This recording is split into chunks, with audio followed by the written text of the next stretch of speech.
You need to learn how to create beautiful things. Now, what I mean by that is take your art, your music, making websites, mobile apps, whatever it is that you do, whatever combination of skill sets that you have right now, you need to learn how to package it up, direct it towards something, find the beauty and the uniqueness in that, cultivate, and be a launch point to create more things like it. Now, I do a lot of software, website stuff, apps, whatever. I'm involved in so much shit, it drives me nuts. And what I've realized is when you're creating systems, you have to learn how to design the front end version of the thing, the fully realized product, before you actually go and build it. Because when you go and just build it, like I have an idea, I want to go build it, then you're going to be in this massive iteration and reiteration cycle where you do back end, front end, and it just kind of like glues together and doesn't really end up being how you actually imagined. Because when you had that initial insight for what you wanted to be, it got captured and glued up in just trying to make it happen now. And what I've realized, especially in terms of software development, and this applies to like really any other field as well, is you have to really draw out how it is the user experience is supposed to be, the end product, the result of all your skills. What do you look like in the future, having all these skills that you're working towards now? And do you even like that or not? Or do you have revisions and want to change it now? Because it's a lot easier to do it now than it is to do it later when you're already kind of really deep into building it out, right?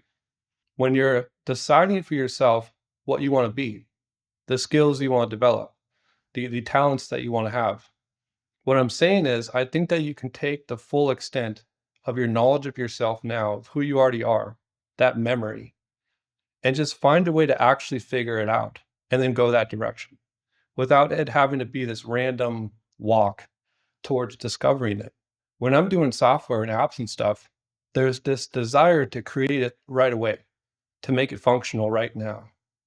But really, that's a distraction because until you actually know what it is you're building, until you can actually see what's actually going on, there's really no business at all in actually developing it because you don't even know what you're doing until it's finalized, or at least 95%. I think in terms of your skills, it's the same kind of methodology. When you have found a way to make a roadmap for yourself of your skills and how to go there, you find that in creating the beauty of the things that you're working on, taking the littlest steps actually help you massively go that direction. Like changing the color of a button and its placement in a page. In a traditional sense, that could be looked at as a distraction, as not really doing anything. But if you know you're shaping the core ethos of how a product is going to feel and it's going to be interacted with a million times per day, all of a sudden that button rearrangement, or whether it has a curved radius or it's flat or has a gradient or whatever, suddenly becomes the most important thing to that app.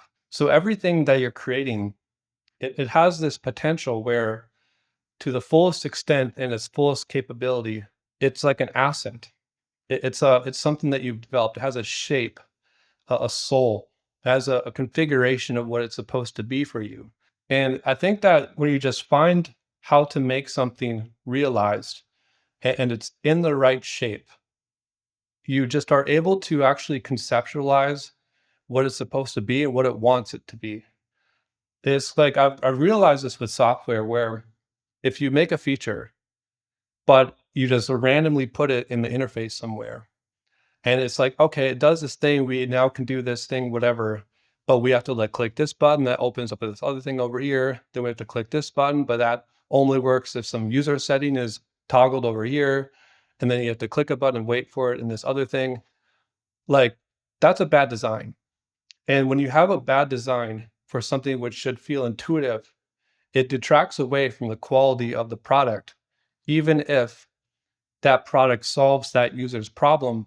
If another product appears that solves their problem in less steps and the app or the experience is more beautiful, then they're going to perceive that that product is far better than the other one just because it saved them more time, was a better experience, and so on.